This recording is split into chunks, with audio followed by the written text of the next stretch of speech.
I am Diana Teisinger. I'm STLI's program manager for digital and professional learning. And so what that means is that I spend a lot of time developing courses.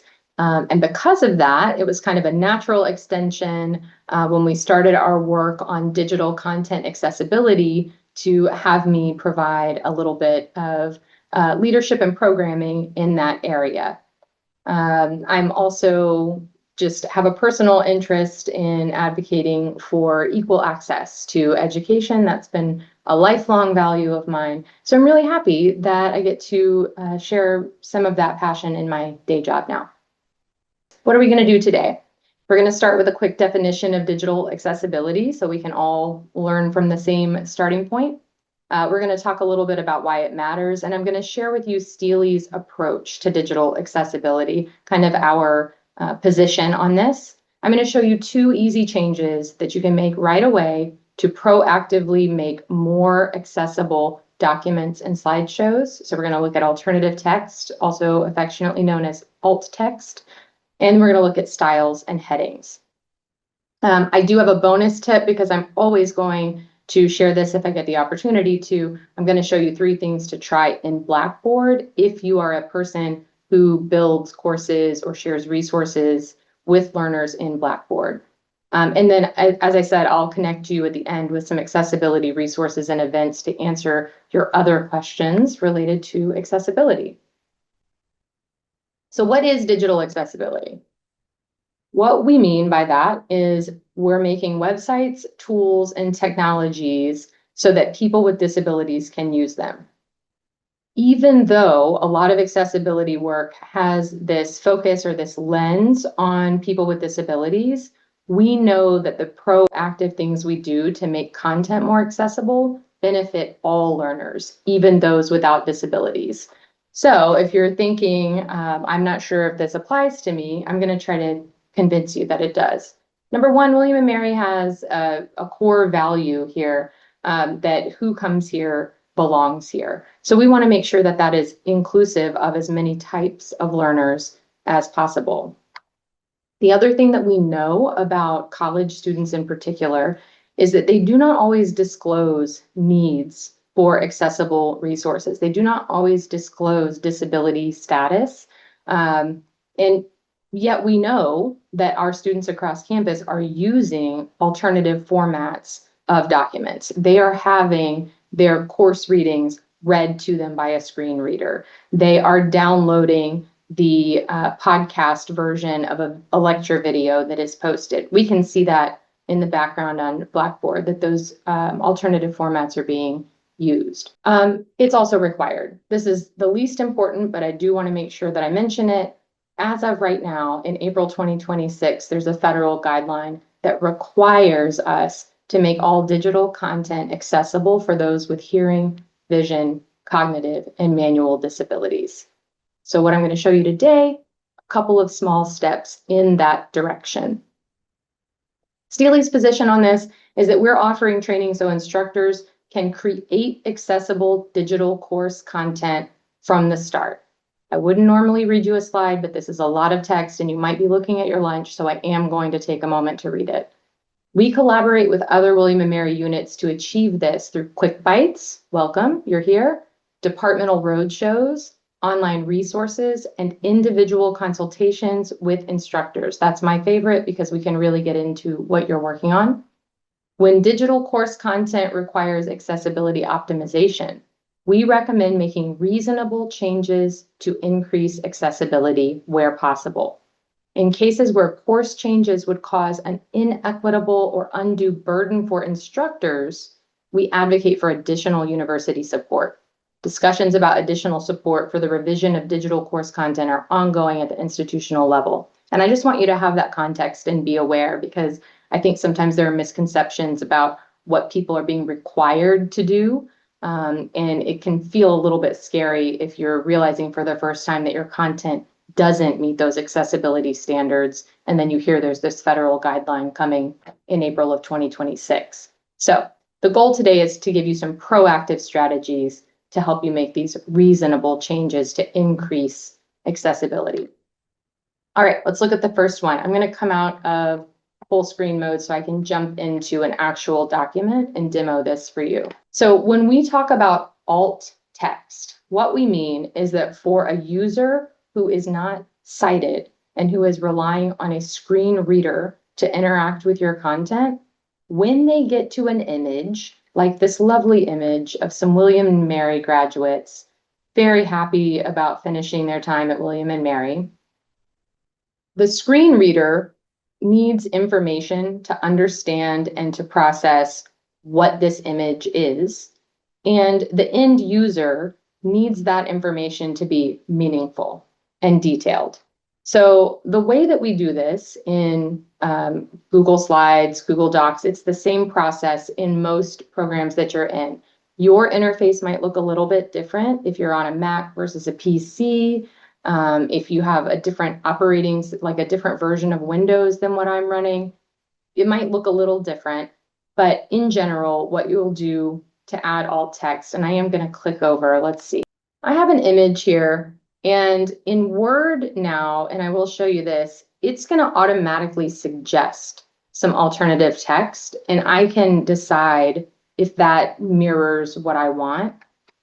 Google Docs isn't there yet. So I'm going to right click or two finger click, whatever, to get this menu to come up. It's where your copy paste menu would be. And I'm going to go to this little accessibility symbol and click on alt text. And you'll see an explanation in most programs, Google Docs, Word, accessed by screen readers for people who might have trouble seeing your content. So don't think just of end users who are totally reliant on screen readers or users who are like have low or no vision. Think also of somebody who is colorblind and maybe the contrast in your image just isn't processing for them and they're not getting as much meaning out of it. So this modification can help all types of learners. And what we're going to do to add alt text is just type a descriptive explanation of what is in this image. Depending on the function and the purpose of the image and what you're trying to accomplish with it instructionally, that will decide how detailed you need to be in this description. For now, I'm going to say students with graduation robes and hats on, exiting a building, a brick building. That's about enough description for this particular image. If this was a complex molecular diagram that was central to understanding organic chemistry, I would not take this approach. Number one, I haven't taken organic chemistry, so my alt text description would not be accurate. But I also might rely on some additional tools to help me get the correct level of specificity. Or if an image comes from like a textbook, I might just take the figure caption that explains what the figure is and put that into the alt text. There's some discernment here as an instructor about what is the purpose. What we don't want you to do is to mark everything as decorative. And sometimes, I don't know exactly where that is in Google Docs, but in Word and in Blackboard, it will allow you to like check a box and say, this image is decorative. That's fine if it's a border or like a little flourish or something that you've added to the page just because it's pretty. It's less fine if it is an image that contains content you want students to absorb and be able to interact with equitably. Okay. Let's look at the other small change that you can make. This is using headings and styles in your documents. So I'm going to go back into those same documents that I had linked on the previous slide. So if you had clicked into those or if you have the slideshow open, you can go back into those. And let's look at this first document. It has no styles applied. What I would have done when I was a classroom teacher and before I understood about styles is I would have said, I want my informative title to look like a title. So I'm going to put it in the center and I'm going to make it bold and I'm going to make it bigger. And that's my title. For a sighted user, this is totally fine because it communicates the structure of the document. And the headings do that. They organize documents visually. The problem is that for somebody who's relying on a screen reader, or for like a student athlete who has downloaded, the HTML version of a course reading so that they can listen to it on the bus when they're traveling to a game instead of reading it, the document doesn't have clues embedded in it for the screen reader or the tool that is turning that text into audio to cue a listener in to the structure of the document. And even when we make it bold and centered, that doesn't communicate to a screen reader that this is a clue about the organization of the document. What does communicate that, and I'm going to click over into my very stylish document now, is to use the built-in headings and styles in the document. So here I've applied the title style to the highlighted text, and now it gets a little secret, sneaky, hidden tag attached to it that tells a screen reader this is the title of the document. The other nice thing it does is if I'm using a screen reader and I hit play at the beginning of this file, if the document has no style, let's go back to our no style document, the screen reader will start reading informative title, introduction, paragraph, subheading, table, subheading, a few more notes, all in one stream, pausing for punctuation. But what if I only needed to re-listen to subheading 1? If I'm using an unstyled document without these kind of informative headings and titles applied within the program itself or within, the document processor itself, if I'm reading an unstyled document, every time I hit play, I have to go back to the beginning, or I have to manually kind of fast forward to find the spot where I left off or the thing that I want to hear again. If we have any audiobook listeners in the room today, if you've ever lost your place in an audiobook and you've used the built-in table of contents to go back to chapter 1 or to go back to chapter 33 so you can hear the beginning again, that is what using styles does for a document. It puts invisible chapter titles in. I'm clicking over here into the Word version so that you can see what that looks like. I'm going to highlight the thing that is a paragraph. I don't need to style that, but this subheading I do want to style. And in my styles pane here, I'm going to say that's a heading 2. Up here, I'm going to say that's a title. And it's going to style it. It's going to put a little hidden information in there so that someone relying on a screen reader can navigate the document intuitively and skip from section to section. All right, so I want to make sure that anybody who is using Blackboard to share digital content knows these 3 things to try in Blackboard while you're here. Number 1, if you are a digital content hoarder, there's no shame in that, but we want you to go delete the stuff you're not using, because our university's accessibility score doesn't care if you have opened the file in the last 5 years or not. It doesn't care if that's the 15th version of the file that you've been moving forward as you copy your course each semester. It's checking everything. So if you have files that you are not going to use, they're old and dusty, there's new publishing or course readings that you're assigning now, just delete them. It's the easiest way to increase the accessibility of accessibility score for your course. If you have no idea what I'm talking about with an accessibility score, I would love for you to open a tab on your browser right now, open one of your Blackboard courses, find this books and tools over here on the right side of your course. And when you click on that, the first thing on the list is under available tools is the accessibility report. And all I want you to do is click on it and look at, just know your number, know how accessible your course content is for learners who are using alternative formats.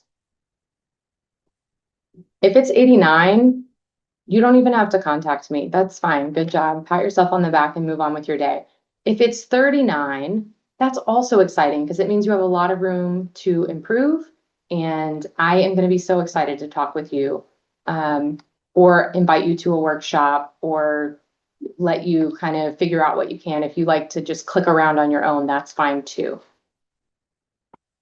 And then the third thing that you can do after you check your score, the number one problem in our institution for inaccessible files is PDFs that have not been scanned appropriately. And so they're not accessible for screen readers. Adding a permalink from the library or using the tools that are built into Ally to optimize that document for screen readers will greatly increase your Ally score if it's low. That is like the easiest thing to do. You can do most things directly in Ally. These are brand new updates. So if you haven't talked to me in the last, I don't know, week and a half, this is hot off the presses news that you can fix these things right in Blackboard. You don't have to download the document, use Adobe Pro to fix it, re-upload it. Those days are behind us and we don't miss them. Okay, last thing here. Where can you go to learn more? First of all, get the slides if you didn't get the slides already. They're up there. If you're in the slides, you can click on that first link to schedule a STLI consult. We can talk more about any of the things I mentioned today. Alt text, headings and styles, Blackboard, Ally, all of it. I want to talk about all of it. I enjoy it. You're not bothering me. If you don't see time on my calendar, email me and I'll find time for you. Okay. You can search digital accessibility on events.wm.edu, and that's going to take you not just to STLI events, but also events hosted by our partners in libraries, our partners in IT, and then sometimes we have a party. We get together, and IT, libraries, and STLI are all in the same room hosting a big event about accessibility. And then if you are in a department that hasn't been having conversations yet about digital accessibility, email us at stli@wm.edu. We will come to your department meetings and do a STLI Roadshow in your department to answer all of those kind of content specific questions, and create like an FAQ document that's specific to your content, your department, and the things that you're encountering. All right, I'm going to pause there. Thank you.